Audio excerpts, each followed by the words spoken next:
नमस्कार दर्शक बंधु एबे आसिला आवास योजना जांच आरंभ माने जो मैंने एपर्त घर पाई ना से मैंने पाइबे आवास घर योजना।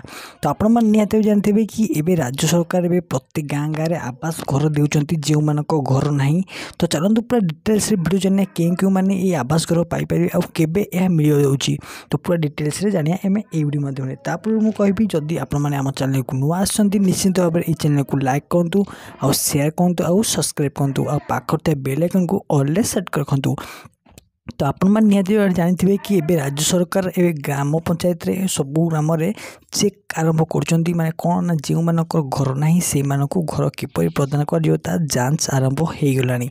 तो से को आखि आगे रखी एबे समस्ते जांच आरंभ कर कि तो आपण मैंने निहत जानते एबे प्रत्येक गाँव में लोक मैंने किपर आसिकी घर जांच कर कि केउ मानकर घर अच्छी और केउ मानक घर नहीं ता राज्य सरकार घर देवे। तो चलतु आज वीडियो किपर लगे आम कमेंट सेक्शन माध्यम निश्चित जनइबे। तो आज ब्लॉग टी रखुची। जय जगन्नाथ।